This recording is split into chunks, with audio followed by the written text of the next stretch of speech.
फिरौन राजा की कहानी बाइबल, विशेष रूप से पुराने नियम ओल्ड टेस्टामेंट में मूसा मोसेस की कहानी के साथ जुड़ी हुई है।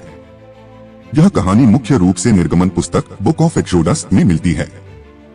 फिरौन और मूसा की कहानी निर्गमन के अनुसार इस्राएली लोग मिस्र में दास हुए।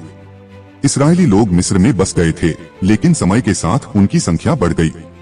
फिरौन को डर हुआ कि वे ताकतवर हो सकते हैं, इसलिए उसने उन्हें गुलाम बना लिया और उन पर अत्याचार शुरू कर दिए। मूसा का जन्म। मूसा एक इब्रानी बच्चा था। फिरौन ने आदेश दिया था कि इब्रानी लड़कों को मार दिया जाए, लेकिन मूसा की मां ने उसे एक टोकरी में रखकर नील नदी में बहा दिया।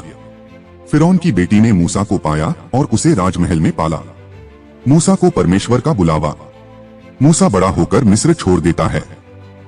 एक दिन उसे जलती हुई झाड़ी बर्निंग बुश के रूप में परमेश्वर प्रकट होता है और कहता है कि वह इस्राएलियों को गुलामी से छुड़ाए। मूसा का फिरौन से सामना।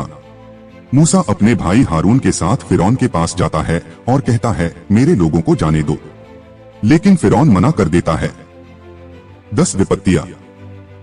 फिरौन के इनकार के कारण परमेश्वर मिस्र पर 10 विपत्तियां लाता है। पानी का खून बनना, मेंढकों की आक्रमण, टिड्डियों का हमला, डांसों के झुंड, पशुओं की मौत, फफोलों और फोरों का निकलना, कुत्तियों के झुंड का हमला, ओलों की वर्षा, अंधकार और अंत में मिस्र के हर पहले बेटे की मृत्यु। फसह की रात। इस्राएलियों के घरों पर खून का निशान होता है, इसलिए मृत्यु का दूत उनके घरों को छोड़ देता है। इसे ही फसह कहते हैं।